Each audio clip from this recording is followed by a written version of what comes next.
Halo, assalamualaikum. Ketemu lagi dengan Maiin di vlog Inara TV Channel. Akhirnya selesai juga untuk konten Maiin kali ini.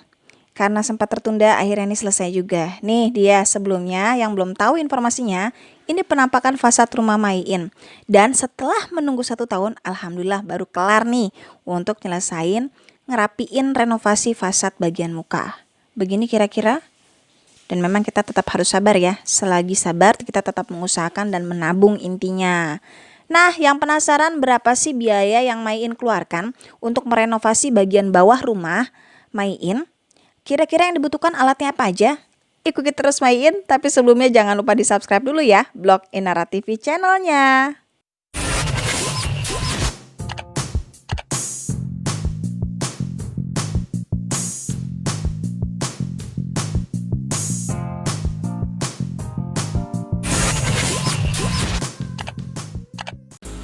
Ada baiknya memang cek untuk video sebelumnya dulu karena Maiin membagi untuk renovasi itu 2 tahap. Jadi biar ibu-ibu bisa dapat gambaran nih kalau ingin merenovasi bagian atasnya aja berapa estimasi biayanya. Dan kali ini Maiin ngebahas untuk renovasi bagian bawahnya. Kalau udah clear ketemu lihat video sebelumnya bisa agak nyambung nih untuk di video kali ini. Untuk polanya sama, yaitu pola mencicil. Jadi Maiin itu ketika sebelum renovasi sudah memperkirakan berapa dana yang disiapkan. Hitungannya sih kasar ya sebelum maju ke tukang.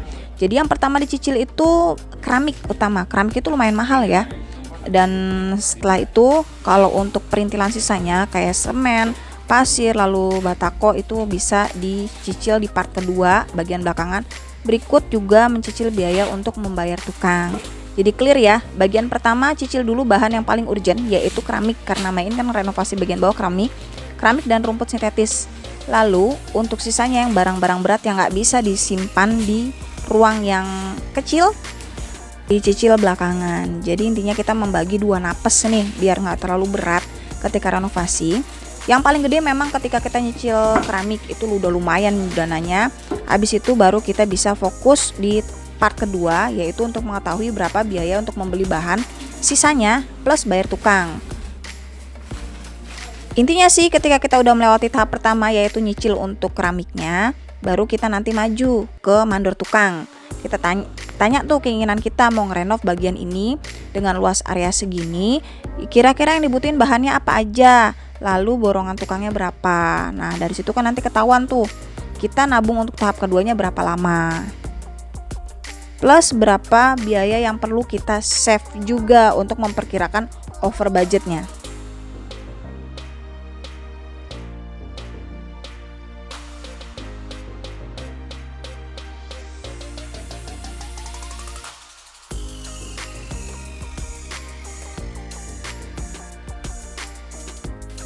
Berkali-kali Maiin udah pernah bilang ya kalau kita baiknya itu membina hubungan baik dengan mandor tukang.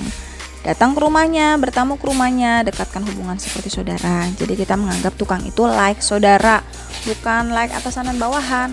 Apalagi buat kita yang punya kebutuhan untuk membangun rumah dalam jangka waktu term yang panjang alias rumah tumbuh. Selain memang kewajiban kita sebagai manusia membina hubungan yang baik dengan manusia, dan ini memang memperbaiki juga hubungan kita nanti ke depannya. Ketika kita udah menyicil part pertama, lalu datangin ke rumah tukang, minta dibantu nih untuk dihitungkan secara tepat ini apa aja yang dibutuhin, dan minta tolong ke mandor tukang itu tolong dibantu hitungkan dengan tepat biar nggak sisa banyak untuk material bangunannya, karena susah juga ya nyimpen banyak sisaan bangunan, bingung nyimpennya juga bikin jember rumah. Nah alhamdulillah Maiin ketemu tukang yang hitungannya super mantep, sekalipun lebih itu nggak terlalu banyak dan biasanya Maiin kasih aja ke orang itu biasa yang nanti ngangkut puing. Ini kira-kira kebutuhan yang dibutuhin. Tuh semen, pasir, batako beberapa. Ini nggak usah khawatir karena tukang yang akan menghitung. Ini hari pertama pengerjaan renovasi. Enaknya kalau kita melibatkan diri dalam proses renovasi artinya tidak menyerahkan sepenuhnya ke tukang, dan kita yang memang bagian perancangan, kita akan tahu persis gimana prosesnya. Ini bagian pertama kita tahu persis untuk langkah konkretnya.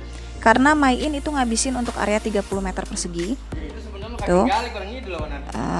Tukang ini jumlahnya total ada 3 orang yang dibutuhkan. Ini komposisi tukang juga mandornya yang ngatur ya. Dan Maiin ini terima beres. Seperti yang bangun udah Maiin itu beli bahan sendiri dan Maiin itu pakai tukang borongan tukangnya aja. Jadi keuntungannya ketika kita memisahkan hanya borongan tukang, ya udah urusannya sama tukang aja. Kalau untuk bahan-bahan, Maiin yang beli sama Pak suami dan memilih materialnya sesuai kebutuhan Maiin. Maiin memilih tentunya yang punya kualitas yang baik dan bisa bertahan dalam term waktu yang lama. Kan puas ya kalau memilih bahan-bahan yang baik daripada kita borongan semuanya, materialnya nggak bagus dan kecewa nantinya. Oh ya, poin terpenting lagi ketika mau merenovasi sebaiknya buat desain kasar sebelum maju ke tukang. Kita maunya kayak gimana, dan enaknya renovasi itu sekaligus. Artinya jangan buang-buang waktu untuk renov beberapa kali. Ini renov bagian depan, ya udah depan aja. Perkiraan kita mau gimana. Maiin ngabisin untuk lahan depan dan nyisain sedikit area untuk space tanaman hidup karena nanti Maiin memperkirakan bakal bisa muat untuk 2 mobil plus parkiran untuk motor dan sepeda anak-anak. Ini langkah awal pindahin tugu ini yang berat ya. Bener kan, enak duluin itu renov bagian atas dulu yaitu kanopi. Jadi tukang pun ngerjain gak terlalu kepanasan. Kasihan ya kalau dia kepanasan, apalagi kalau musim hujan nanti juga kehambat untuk pengerjaannya. Enak ya kalau borongan tukang tuh kita nggak usah deg-degan untuk perkiraan biaya ya, karena biayanya udah pasti karena dia menyebutkan harga memang sesuai desain yang kita inginkan. Kita mau bikin ini nanti mandor tukangnya tuh yang perkiraan borongannya segini bu gitu, ya udah. Untuk berapa hari pengerjaan ya terserah dia. Yang penting kita monitoring biar hasilnya maksimal sesuai keinginan kita. Detailnya pas dan memang sesuai apa yang kita inginkan. Nah, itu kan poin pentingnya kita membina hubungan dengan mandor tukang biar semuanya berjalan lebih lancar dan lebih enak diomonginnya. Jadi lebih nyaman lah nanti hasil akhirnya pun bisa sama-sama paham.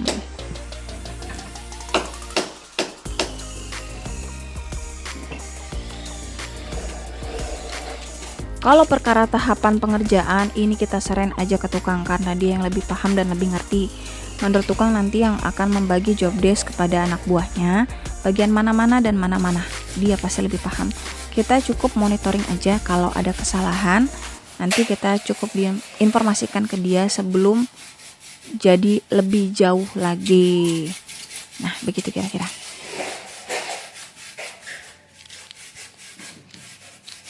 Kalau yang Maiin alamin kemarin untuk renovasi 30 meter persegi itu memakan waktu durasi total 5 hari. Dan karena ini borongan jadi Maiin gak nyediain untuk makan siang juga rokok. Mereka udah paham dan mereka pun menghitung memang berdasarkan angka yang mereka mau. Jadi Maiin pagi-pagi hanya menyediakan aneka gorengan sama kopi aja, terus air minum. Selebihnya untuk makan siang biasanya mandor tukangnya yang paham dan dia yang mengatur untuk kebutuhan makan anak buahnya. Nih kira-kira untuk gambaran pengerjaannya. Semuanya turun tangan, semua turun andil dan dikerjakan sesuai dengan keinginan kita.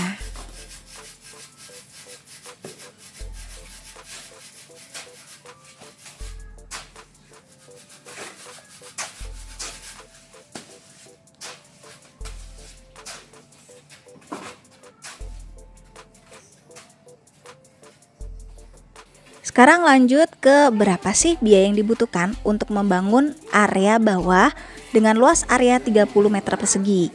Maiin membaginya dalam 2 tahapan belanja, yaitu 2 tahapan mencicil yang Maiin lakukan. Term pertama, Maiin membeli 1 granit. Ini granit Roman tipe Davensa, itu yang untuk di depan pintu.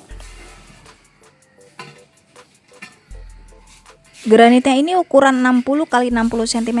Maiin membeli 5 box dan 1 boxnya itu seharga 176.000. Jadi totalnya ini untuk granit Roman Davensanya ini total harganya 880.000. Ini warnanya putih. Satu tipe dengan yang di dapur, hanya ukurannya berbeda. Kalau di dapur itu Maiin pakai 60 120, kalau ini granitnya pakai 60 x 60. Seluruh area untuk teras depan ini Main menggunakan seluruhnya granit. Pertimbangannya sebenarnya udah Main ulas sebelumnya. Granit itu memang harganya lebih mahal, tapi dia punya ketebalan yang baik dan efeknya ini biasanya memang lebih tahan lama dan lebih kuat. Apalagi pertimbangan Main memang ini kan digunakan untuk di teras yang kebutuhannya untuk carport mobil, juga motor dan sepeda. Jadi otomatis Main butuh yang keramik kondisinya kuat. Makanya Main memilih granit. Kalau keramik harganya lebih murah, tapi memang dari secara fisik pun kelihatan ketebalannya beda. Kalau granit itu tebal-tebal. Nih dia proses pemasangannya yang dilakukan sama tukang Main.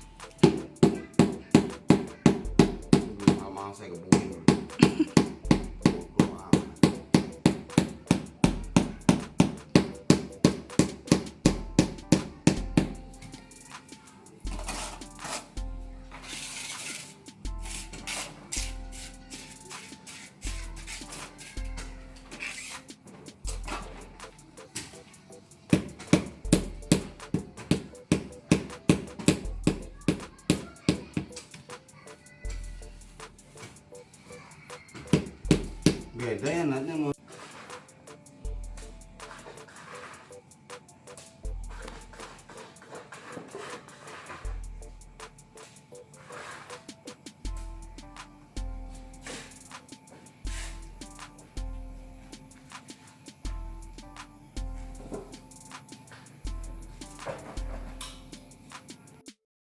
Terus next Main mencicil untuk keramiknya, itu keramik yang arang-arangan. Jadi Main itu nggak memotong, memang ukuran udah dari sananya itu memang kayak gitu ya. Jadi bentuknya panjang-panjang dan ini berserat seperti kayu. Ini juga granit, mereknya Roman, tipenya Wegui. Ini Main beli 4 box, satu boxnya itu harganya 212.400. Jadi total untuk keramik arang-arangan Main menyebutnya atau keramik yang coklat ini total pembeliannya Rp846.000. Dan nanti di sela-sela dari keramik arang-arangannya ini Main memasang rumput sintetis. Rumput sintetis yang Main pakai itu rumput sintetis tipe Swiss dengan ketinggian 3 cm. Jadi kalau rumput sintetis itu yang membedakan harganya itu di ketebalan atau ketinggian ya. Main memilih yang 3 cm dan untuk area ini Main membutuhkan 10 meter. 1 meternya harga 200.000. Jadi untuk rumput sintetisnya Main mengeluarkan dana 2 juta rupiah. Sebenarnya kalau untuk rumput sintetis dan granit harganya lebih mahal ya. Tapi kan memang kalau full dibikin keramik semua nggak ada, kalau buat Main pribadi nggak ada variasi hijau-hijau, jadi kurang apa di mata, kurang seger ya. Dan granit tipe selanjutnya ini yang merek Tegel, ini granit juga, mereknya Roman juga, Roman De Jardin. Ini paling banyak ya space-nya. Main membeli 11 box. Satu boxnya itu harganya 239.500. Jadi totalnya untuk granit tegelnya ini totalnya 2.634.000 rupiah. Motifnya sih Main cantik ya, bilang kalau ini ukurannya 30-30. Kalau saran dari Main, mungkin setiap orang punya selera yang berbeda, tapi kalau buat Main, untuk keramik di rumah itu jangan main banyak ukuran. Kalaupun banyak ukuran tapi nominal ketika disusun tuh nggak beda jauh. Kayak ini kan di teras 60x60. Terus keramik De Jardin ini kan 30x30. Kalau disusun 4 pun sama dengan ukuran yang di teras. Jadi artinya nggak ngebloknya nggak jauh banget. Kalau kita main terlalu banyak ukuran agak puyeng ya.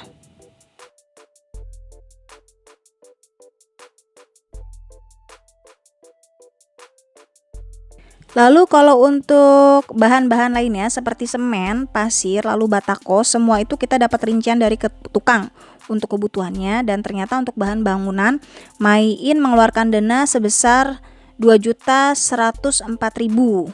Itu rincian kebutuhannya sesuai yang tukang butuhkan. Pasir, semen, batako, dan lain sebagainya, itu tukang yang merincikan.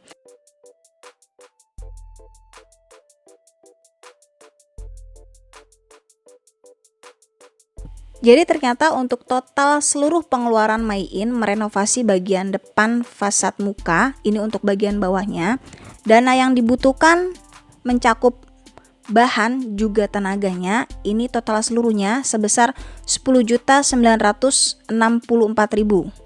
Dan perinciannya bisa cek di sini.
Memang untuk setiap wilayah ini punya harga material dan bahan baku yang berbeda-beda.